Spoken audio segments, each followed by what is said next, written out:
Hi, everybody. My name is Tristan Cabello, and welcome to the second event of the Master of Liberal Arts speaker series, which will last all semester during the fall semester. In this series, we will showcase the diversity of courses that our students can take in the program and also the research that our faculty is doing. As you know, the Master of Liberal Arts is an interdisciplinary program, which means that you can take courses in disciplines such as music, literature, history, sociology. And you can also take courses, as you're going to see tonight, in religion with one of our professors, Dr. Chris Paris. Dr. Chris Paris teaches several courses in the Master of Liberal Arts. Among them, you'll find literary analysis of the Hebrew Bible, apocalyptic in the Bible, religion and popular culture, and another seminar entitled Religion or Politics, Politics of Religion. Chris has an MA, an MTS, and a PhD in religion from Vanderbilt University. He's the author of Narrative Obtrusion in the Hebrew Bible, and he has taught at several universities such as Johns Hopkins, Vanderbilt Divinity School, South University, and he was recently appointed visiting assistant professor at the University of San Diego. Chris will give a 30 to 35 minute presentation, and we will have a few minutes at the end for your questions. You can start typing your questions in the chat box. So, Dr. Paris, the floor is yours.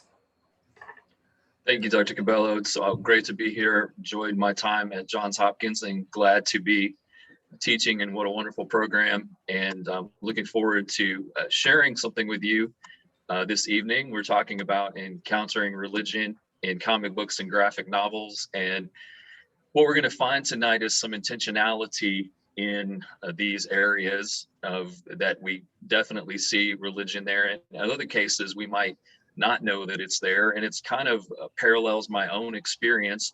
I didn't intend to get involved in this study, but I was doing a minor in Jewish studies at Vanderbilt University, and I was creating a course entitled Anti-Semitism in Modern America. And the more I studied anti-Semitism, the more I found that there were lots of Jewish artists and writers who could not find work in normal industries such as newspapers and magazines, and so they were kind of put in the kitty lit world of comics that people didn't really think might have been that important. Stan Lee's real name is Stanley Lieber. He and his brother were involved in the industry. We'll talk about Jerry Siegel and Joe Shuster tonight. And we've got Bob Kane, the creator of Batman, Jack Kirby, the king of comics.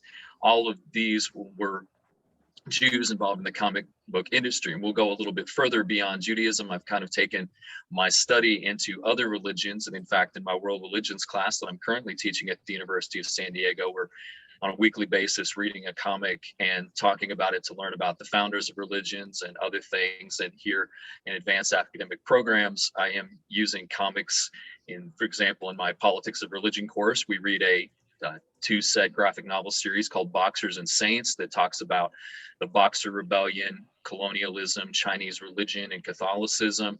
In my course on apocalyptic and pop culture, we read Watchmen. And so you can find those things in the courses that I teach here. There will be some cases where we readily know that we're seeing religion in the comic book, and we might say, I understood that reference, like Captain America. He didn't get many references being someone out of time. And if you're sitting out there and thinking, well, I don't know, I'm not into comics, I've never read a graphic novel, that's been the experience of many students who've taken my classes. And I've got to say, it's been overwhelmingly positive that they've enjoyed reading the graphic novels, and just a different way to see religion. I find that in many cases, when we're trying to describe religion, we're learning definitions, but do we truly know what we're talking about? And so I'm going to give some examples this evening, and then I'm going to talk about the origins of the comic book superhero and other figures, and get a little bit academic with it. It'll all be academic, but you'll definitely see how we'll try to take comics and make them academic. I've taught courses in popular culture, and my question to classes is always, should this be in a university? How can we do that? And we've overwhelmingly proven that it can. And so we'll look for origins. And I think we put in the description the true origins of comic books. That may have been more a little bit of the Stan Lee influence of saying it was the true origin, maybe not sound so academic. But I wanted to go over a few references that may be more obvious, because in my teaching, I will use the Gita. But how do we talk about a manifestation of a deity, particularly in Hinduism, when we have the incarnation, we have Krishna, who's the incarnation of Vishnu, and how do we show that he embodies all of the gods? And so this comic imagery does a good job of doing that. At the bottom, you can see the chariot, and in the story, Krishna is the charioteer for Arjuna, and then he reveals himself to Krishna because to Arjuna. Arjuna is wondering how does he know all of these things, and so he wants to see him. And if you've heard the George Harrison song, "My Sweet Lord, Hallelujah, Hare Krishna, I really want to see you," that may be familiar. And if you've seen Guardians of the Galaxy Volume 2, they play the song when they go to Ego's planet, because Ego is actually an avatar of the planet. So that's here the obvious being a religion comic book, but many people have probably seen Guardians of the Galaxy, and not everyone would have realized that what reference was there, and might not have understood that reference. I like to use comics for comparative religion, particularly when talking about religions of India. We have lots of stories with founders, great leaders. Now we're talking about Jainism here. Jainism would say that the Mahavira was not really a founder, but we'll call him the leading figure, and Guru Nanak. And they oftentimes have stories where they are in touch with the natural world. And we see in the one panel of the Mahavira from Jainism that even the cobra is not afraid of him. And then in Guru Nanak from Sikhism, a cobra actually comes up and shades him with his hood. So what would be a dangerous thing becomes something, special and unique, and shows that he is a saint. And so that is a little bit of comparative religion that we can do with comics. And these are obviously designed to help people learn more about their religions. And then we have the story of Buddha. Deepak Chopra wrote a novel about Buddha, and then they created a comic series of the Buddha, and he wanted to add the adventure to his life and the mystery. In interviews, he talks about how that was important. And so we kind of see the genres blending, the religious founder, religious leaders life, but then blending into comic books. And one of the challenges that we sometimes face is, as everything explained, when people read a comic book, they may not understand everything, but it gives us a chance to explore things more fully. Because here we see Siddhartha before he becomes the Buddha. The Buddha is part of the warrior caste and is involved in that.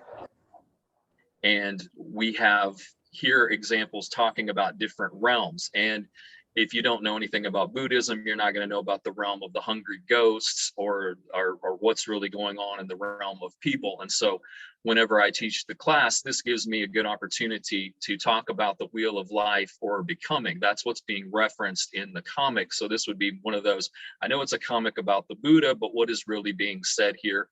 And so they're talking about different realms. Humans are in the best realm because they can achieve reincarnation, enlightenment, and get out of this cycle of reincarnation. And then you even have the gods over here. But Buddha is outside of all of that and pointing the way. And you've got the demon here who is controlling the wheel and everything. And so even though it's a religious story, oftentimes religious stories lend themselves to being part of a comic. In fact, I just read comics for fun, and I'm amazed at how many times I'm just doing it not to really be having fun. And I find, oh, there's another reference and there's another reference, and I feel that they must have gotten some religious text. They got the Bible, they got the Gita out, or they're doing something. And so that allows me to tell my wife that when I'm reading a comic book, I'm researching. I'm not just goofing off here. So keep that in mind. And then what about those that are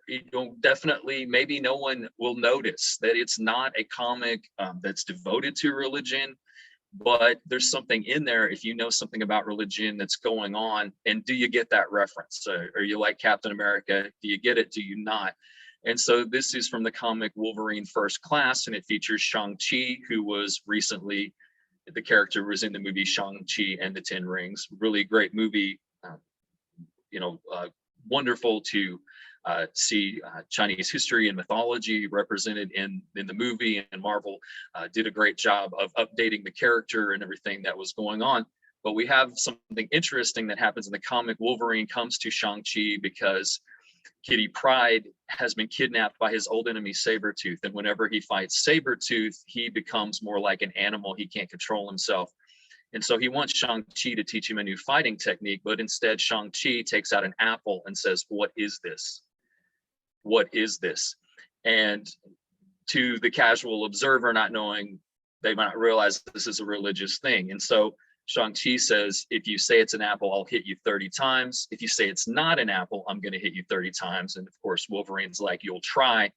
And what's really going on here in the comic is this is a Buddhist meditation known as a koan, where you try to get rid of your own thoughts. And so you think of a question. And one of the big examples that's given in Buddhism is, what is the sound of one hand clapping? And if you can meditate on that, that's going to rid you of normal logical ways of thinking. And that's what's going on here. Shang-Chi is trying to get Wolverine to think differently.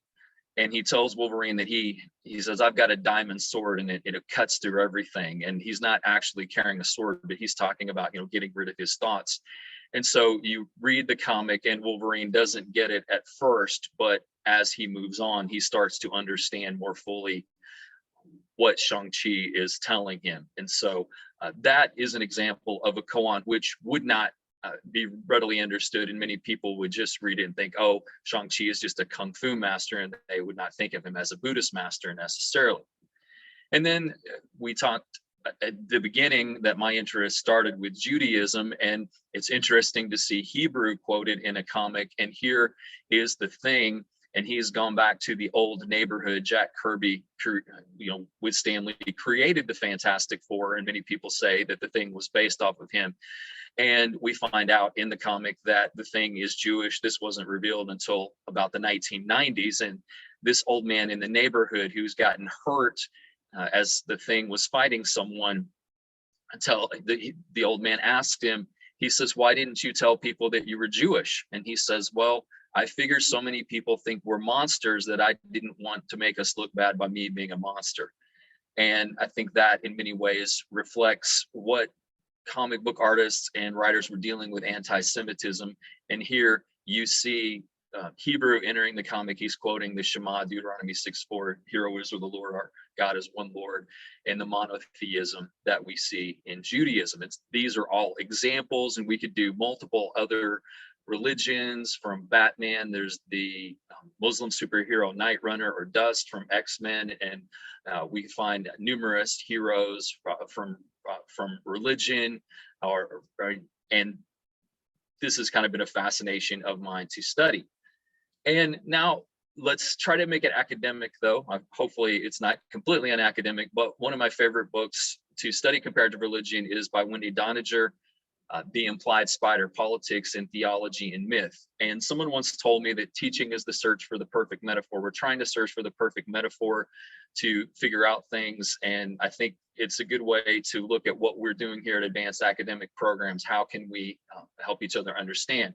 And so Doniger, in the book, The Implied Spider, quotes someone else who says, "I see webs everywhere, but never the spider at work." And that's oftentimes what we find in the study of religion. There are a lot of similarities between religions. And when we do comparative religion, we want to respect the similarities, but we also want to respect the differences. There was a move early on in the study of religion to say, "Oh, that we're all the same," for the purposes of inclusivism, which I think the motives were great there, but it wasn't appreciating the diversity was there.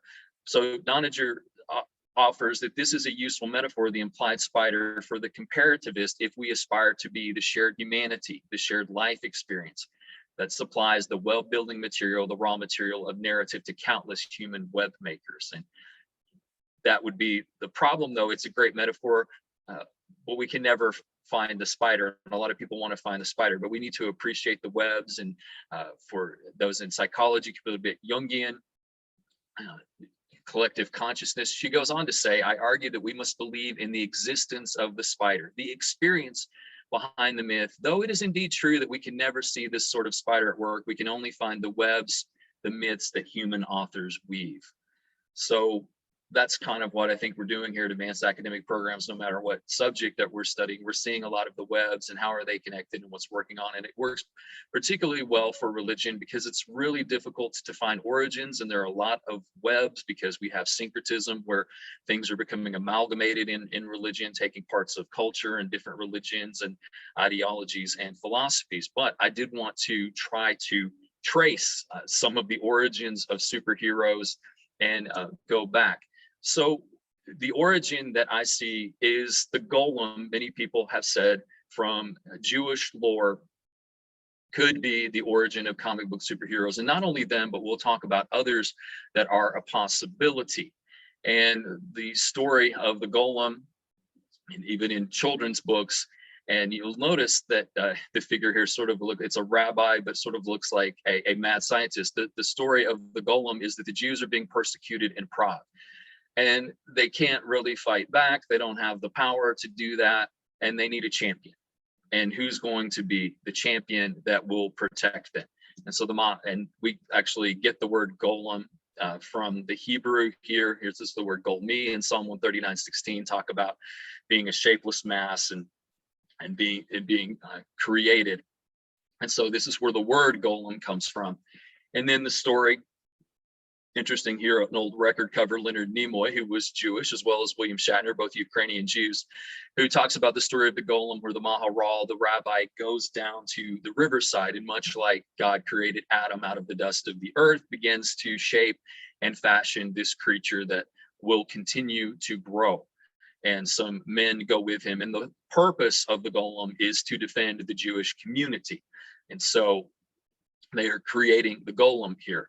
But how do you bring the golem to life? If it's mud, if it's nothing, how do you bring it to life? Well, this is where the importance of the word comes in Judaism, the power of words. And we see the end of Genesis 2:3b. It ends with the words bara Elohim la'asot, talking about, God has created everything. And at the very end of creation, most scholars, many scholars will say that, the first creation story, there are actually two, ends at Genesis 2:3b. And this verse has the first letter of the Hebrew alphabet, Aleph. It has Mem, the middle letter of the Hebrew alphabet, and it has Tav, the last letter of the Hebrew alphabet. And so from that, they deduced that creation required words, and it would spell the word emet, which means truth. And so truth is part of the creative process. You've got to have, in truth, here being defined as having the beginning, the middle, and the end. This is collective where we get truth. And so to bring the golem to life, you have to inscribe a word on its head. And why not inscribe the word truth if that was the essential part of creation? And so the golem is brought to life here, and you see different representations. This one definitely looking more wooden. And you see it's not always have to be spelled in Hebrew. It's spelled emet, which is truth. And the golem is being brought to life to defend it. And it's a creature, and it's controlled by the rabbi. And when it's not out defending the Jewish people, it is doing chores in the synagogue. And you can even see other words could be used. This particular one has chai for life. So the golem is brought to life. So use the word life, and it represents the power of words. And I think comics are an interesting part of Judaism and that Jewish history because it's been a religion that did not depict God, but its story has always been depicted in the power of words. So the power of words and images come together in comics. And Elie Wiesel, Holocaust survivor, author of Night, says the golem is the most fascinating creature in Jewish lore and history. A creature that is meant to defend, that can be created, that can be brought to life by the power of the word, and particularly those Hebrew words, whether it be emet or chai. This golem comes to life, much like Adam, and defends the Jewish people. And thinking about the time that it's done, you can see sometimes that there seems to be a little bit of alchemy going on there, sorcerer's apprentice type thing, that the rabbi does not simply look, as you saw in some of those scenes, like a rabbi, but we'll see even more sort of a mad scientist as well. So I think we're getting a little bit of that. And when you look at here, the rabbi who is creating the golem, it's kind of got sort of the mad scientist look, even though he's a rabbi. And so this was the film, and it was 1920, the horror masterpiece. And you can definitely see this connection here to Frankenstein, and we'll talk momentarily about that. But you see this kind of misunderstood monster in the figure of the golem that is created, and there's Frankenstein. And is there a connection between Mary Shelley's Frankenstein and the golem? Well, Bertman argues that it's no mere coincidence. He says the golem's introduction into early 19th century German literature, ironically here, at the hands of two avowed anti-Semites, Jacob Grimm and Ludwig Achim von Arnim, may have permitted its rediscovery by Mary Shelley. In addition, the torture journey of the creature in her novel may have been inspired by her reading of her husband's poems about the Wandering Jew. So we can create a direct connection from the golem to Frankenstein. We're trying to find the webs of the spider. So we go from Jewish lore to the golem to Frankenstein. Can we find any other webs? And maybe we're not really finding the spider, but there could be other webs that are there. And so the golem has spawns. Some of them are monstrous, some of them are heroic. Frankenstein would be our first spawn of the golem, and we want to see, well, what about superheroes? Do they fit into this as well? We can look back, though, before we get to superheroes. Well, what about something else that many people have seen? No Mickey Mouse tale. This is talking about the influence on Fantasia that Goethe learned about the golem in a visit to the Prague Jewish ghetto.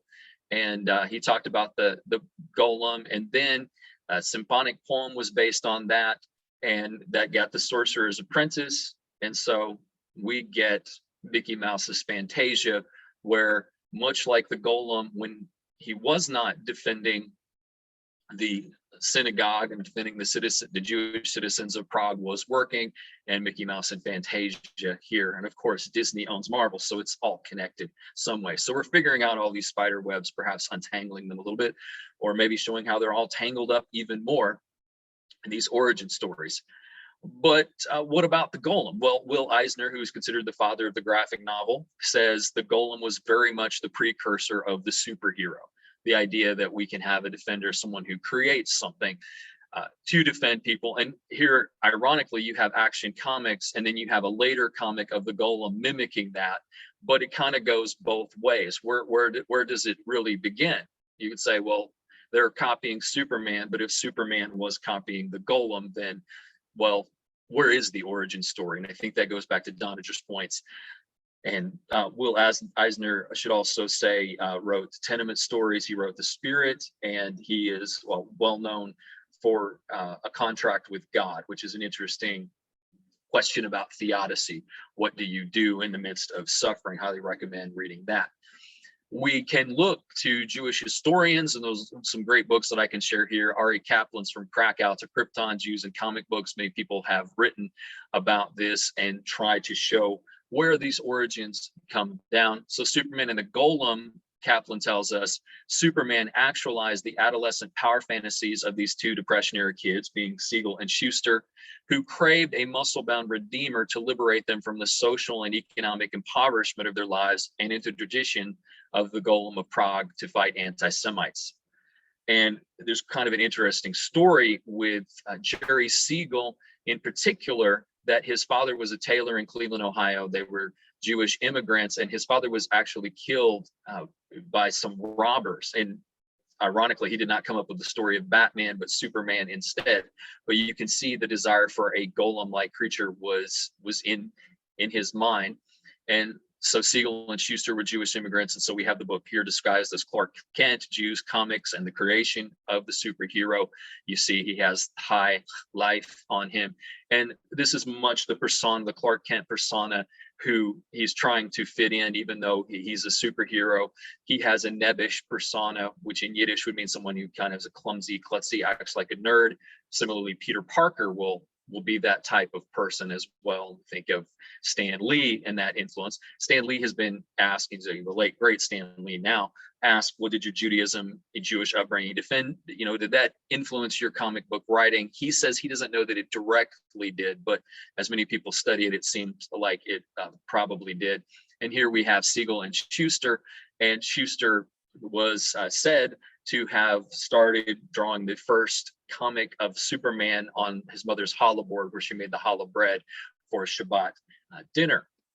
And then we have perhaps the best title ever, Up, Up, and Oy Vey, how Jewish history, culture, and values shape the comic book superhero. And so there's a lot of connections there. And I will say it's a very good book. One of the challenges, though, academically, we have to ask is if some people are going too far in making connections, that we see connections where they aren't. So just as we're trying to, see the web of the implied spider, some people might like to make new webs that don't exactly go places, and sometimes Simcha Weinstein is guilty of that in this book, but a fine book to read.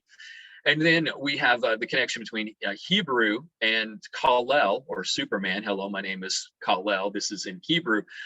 Kal-El in Hebrew could mean all that is God, as in someone who has godlike powers. It could mean swift God, as in faster than a speeding bullet, because it has that word L in it for God. People have tried to figure out what it is. And some people have said, well, wait a minute, Jerry Siegel created him. So he's actually putting his name in there.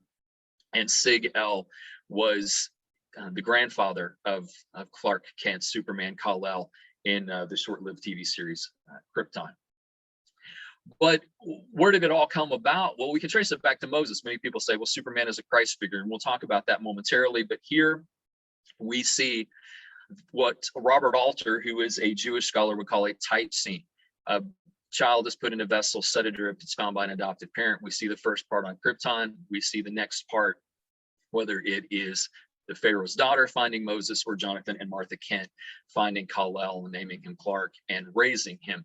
That story repeats over and over. And in fact, it's also the story of Sargon of Akkad, Karna, the hero of the Mahabharata. We had something similar with Ramis and the Remus, of children in baskets, that we could talk a lot more about, but we just don't really have time. And some people would say, well, this is interesting. This is, you've tried to make it academic, but are comics great literature? I think that they are. And this is why I say that they are. New 52, New Origins, as Lara, Superman's mother, is letting him go as Krypton's about to explode in its apocalypse. Now I'm going to tell you some lies. She tells him, I'm going to pray that they're true. She's praying that her son will survive. And so then the story shifts to Martha Kent finding the baby. And she says, I kiss your forehead and I taste salt. Someone wept over you. Someone loved you. Two mothers across time and space, vast space, meet in this child. And that's one of the most beautiful things of anything I've ever read. And I think it is simply amazing. So I think comic books can be great literature. Now, we did say there was some Christ imagery. Originally, they thought of naming Martha Kent Mary. They chose not to. But in the 1978 movie Superman is where we get a lot of this imagery, because Richard Donner, who was responsible for the film, tried to add all of these things. He was Star Child. Superman was Star Child. His ship looked like the Star of Bethlehem. And there's a line in the movie, they can be a great people, Kal-El, if they wish to be. I'm sending you, my only son. And so you get that Christian imagery there. That's added much later. And then there are other golems besides Superman. The Hulk himself is a golem, a misunderstood monster. And here he's actually in the shadow of a golem. So the golem becomes a figure that these heroes fight. And then you have Superman in the shadow of the galactic golem. And he's really in the shadow of the golem because that can be his origin story. And we have some stories that are just taking the golem literally in Breath of Bones, A Tale of the Golem. There is a Jewish community in World War II, and the Germans are going to attack them. And so this boy creates a golem and brings it to life. And so I think we're constantly creating golems to protect us. And then there's the question of, if we create something to protect us, what if it goes too far? And we could see this in political things and lots of things. Well, at the time, it seemed that we needed this. Do we still need it? And that's what happened with the Golem of Prague, that finally the people of Prague said, we're tired of the golem beating us up, and we want to make peace. And when they made peace, the golem had to be taken care of. And so it's once again the power of words. The word emet, if you erase the first letter, you get met, death. And so that brought the golem's life to an end, and something that was good was created, but it only had a limited time that it needed to be there. And then we find other webs for the golem, that it's not just the golem, but it's Frankenstein, it's zombies, it is cyborgs. We can all see these as golems of that web continuing from, even earlier maybe than the original story of the golem. Maybe there's something that precedes that, because it's difficult to find origins, but we see constant things being added. And so, popular franchises like The Walking Dead probably owe something to the golem as well. And maybe even Star Wars and Darth Vader, because we see the golem statue in Prague and we see Darth Vader and they look awfully similar. So we could keep finding these things. And then I also wanted to talk about, since we did the implied spider, as we're getting close to our close here, of these connections and bringing Spider-Man. And Spider-Man has done a wonderful job of having the Spider-Verse and different versions of characters. And here we have Spider-Man India, who he's very similar. And of course, unfortunately, people were criticizing, well, Spider-Man can't be from India or be a Hindu. And Peter Parker tells Pavtir Pravakar, who has an Uncle Ben and a lot of things just like him, that each Spider-Man or Spider-Woman or Spider-Person has their own uniqueness. And I think this speaks to the fact that we can have superheroes from any community. And I think this is a wonderful thing. And that's the legend of the golem. Well, the inclusivism, of course, it started off with anti-Semitism. So superheroes, there shouldn't be anything that's uninclusive, saying, well, someone can't be a superhero because they don't fit X paradigm or race or gender or whatever, fill in the blank. So I wanted to bring that in. And then finally, to close, there are actually golems in comic books. Batman fights the golem of Gotham.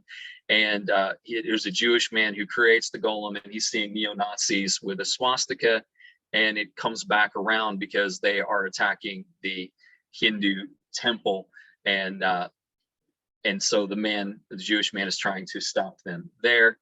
And so to be continued. There's lots more that we could say about the golem, but my time is up, and I'm looking forward to answering your questions about the golem. Chris, thank you so much.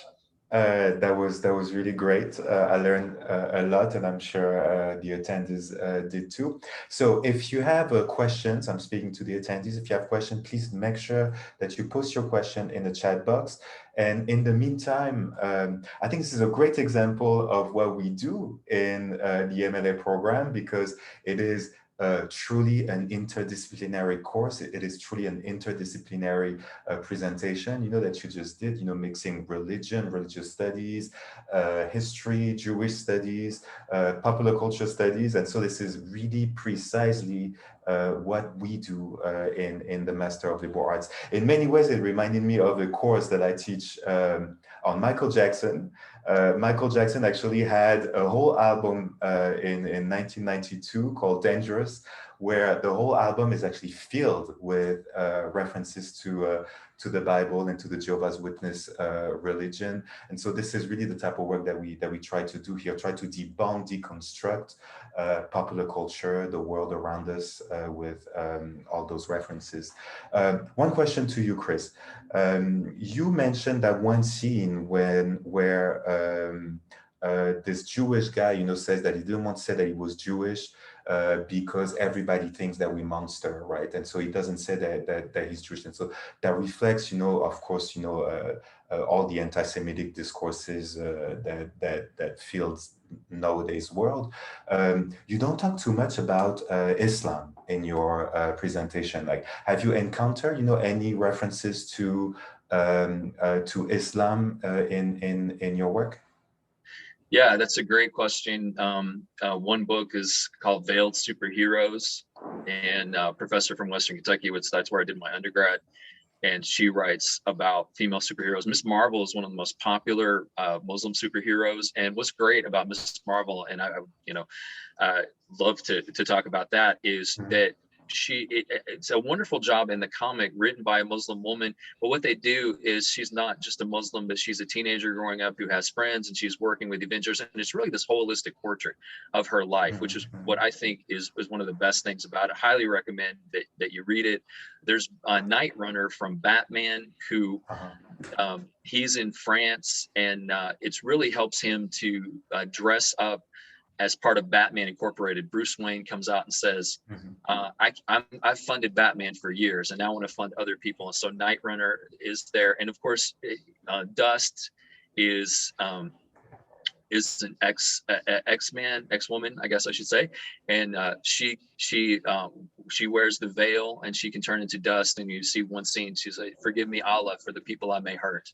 Mhm. Okay. But there's wonderful Great. images. Chris, we have a few questions from the attendees here. Carlos is asking, could you speak more on the death of Superman and the Dark Knight trilogy and the Golem's probable influence?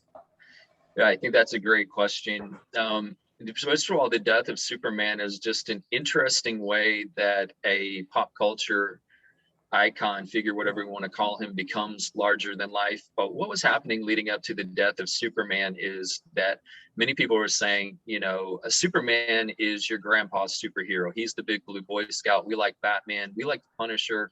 We like the people who are the fighters, and we don't think Superman works in the world that we have today. And so I don't know that there was a direct influence on the golem there, but what was fascinating is that when Superman died, people bought the comic. I mean, you knew he was going to come back to life at some point. Have a friend who owned a comic shop at the time. He's interviewed by CNN. It becomes this big news item. People are wearing those black bands around their arms to mourn Superman. And so I think that was highly significant. Now, definitely the Dark Knight. I see the Dark Knight trilogy. I see a lot of the Golem's influence because Bruce Wayne gives Lucius Fox, I've got this thing where I've got way too much power here. I need you to destroy it, but I'm going to use it now to find the Joker. I think that is probably the most direct evidence of the golem right there. Mhm. Alisa has another question for you, Chris. Professor Paris, are there comic books that portray Jesus or other people in the Bible as superheroes? Yeah, interestingly enough, Superman actually has Samson. There's All-Star Superman. He faces off against Samson and against Hercules. And so you have the literal figure coming there. Some people have written comics of what if there were to be a child born that people thought was like Jesus. I think that one's called American Jesus. There are a couple of volumes. I read the first one. So that's interesting. There are also comic Bibles that are becoming very popular. The Action Bible Mhm. is one of them. And I think you could probably Yeah, see yeah. a lot of that. And of course, there's just Christ figures in comics quite a bit. Uh-huh. One question that I wanted to ask you, you mentioned something during the presentation about we always feel, we hope that we're not reading too much into what we see, and as researchers, as academics, of course, this is always, a problem. Are we actually seeing too much? And I know that this is, a question that always comes back in all the research method courses that I teach. How do you handle that question? How do you make sure that you're not reading too much into a comic book? And I don't think you are at all, but this is really a question that students, struggle with most of the time. Yeah, I think that's a wonderful question. And one of my professors of New Testament, when I was an undergrad, warned us about parallelomania, which I think we all can, find the dangers of parallelomania. And when I was talking about Up, Up, and Way Bay, that author is a good author. I enjoy the book, but he'll do simple things like Batman lives in the Bat cave is in the Bat cave, and Jesus came out of a cave when he resurrected. Well, those two things aren't really related or have anything to do with each other. So I think once we find something that could be a potential connection, we'd have to ask ourselves, does this really work? Or is this Yeah, just, two things that are coincidental? yeah. I mean, I'm struggling with that too, and I think we all do. One But last question. we should always go for it and see if it works, Yeah, oh, don't stop. absolutely. We should always test the hypothesis, right? Yeah. Another question from the audience here for you, Chris. Could you please talk about Golem post-pandemic? Are you seeing any shifts in terms of how Golem is manifested in post-pandemic pop culture? And if so, what does it say about emerging fears and aspirations for the decade and of the 2020s? And that is a wonderful question. I don't know that I know necessarily now Yeah. It may be a bit too post-pandemic. soon. Yeah. Yeah, but I do have an answer to that. And I would say that it comes in one of the spawns of the golem, the zombie. Mhm. Oddly enough, I got invited to do a talk on zombies at Nashville Public Library, and then they invited me from that talk to the local Rotary Club, and they made a donation in my name to stop polio. So by talking about a fake disease, I helped cure a real one. But so that is a little bit of that. But what I do think is when we look at zombies, the Walking Dead phenomenon, zombies are very popular right now. And you ask yourself why. I think one of the reasons is that zombies are mindless. And so when you create a zombie, you don't have to be worried about offending someone in our culture because it's really easy. Whether you're, obviously some people are intending to offend, some people are maybe, I just created the character. I know like we have the new James Bond movie out and Rami Malek is in it. And he said, I'll play the villain, but he can't have any connection to religion or I won't do the role. So I feel like it's a challenge for many people who are writing or producing or directing something to not even unintentionally show something. So I think zombies answer that question. I think maybe we will be, we are balancing precariously on cures and what is acceptable for us to require of people. There are a lot of debates going on, which I'm not going to get involved in, but maybe that is also a question about the golem. I mean, how much is too much? When I was saying that, I'm thinking of the Patriot Act. When the Patriot Act came out, some people said this is necessary, but then people are like, at what point? Once you put something in law, can you dial it back? Is there a way to get rid of it? Yeah. Maybe one last question before we finish here. Most of the work here that you have, most of the comic books that you're exploring, I think, are US based. I mean, those are written mostly by American writers. Do you plan on exploring, comic books outside of the US? I mean, maybe it would provide, maybe there would be like a comparative study to be done here. I don't know. Is there any plans to do that? I mean, I think that's a wonderful idea. Some of the earlier ones are obviously from India, and so those are the more. And it's interesting. We're getting the children of immigrants writing, like Gene Rang, who did Boxers and Saints that I use in my class. He also wrote American Born Chinese. I do go back to Islam. Persepolis is a wonderful one that I would add that I've never taught on that, but I want to add. It's about a woman growing up. I think she grows up in Iran, and she's dealing with her culture, and it's kind of fascinating because she sees the control. She's sees the control of Islam, and then she goes to France and sees the control of Catholicism. And it's an interesting commentary that she has on both religions. So I think Persepolis is the #1 place where I would start, and then I would move from there. But that's what I'm wanting to do. I've oftentimes wanted to get involved in, anime comics, but at some point I'm like, you have to rein it in. I would read everything if I could. And there's so much we can do, right? So, yes. Chris, I wanted to thank you for this amazing talk tonight. We learned really so much, and I now also, because it's the first time I actually see you live, I understand why students love taking your courses so much. So thank you so much for this presentation. It was great. And I just want to tell the attendees before we wrap up here that we are having this series during the whole fall semester, and our next event is actually a presentation on environmental studies, on ecology studies, and it will be by the MLA faculty Eglute Trinkoskaite, and she will present on soul, breath, and wind in the Lithuanian context. And this is scheduled for October 19th. So this is next week at 6 p.m. Eastern Time. Thank you so much all for joining, and have a wonderful evening. Thank you. Thank you. Bye.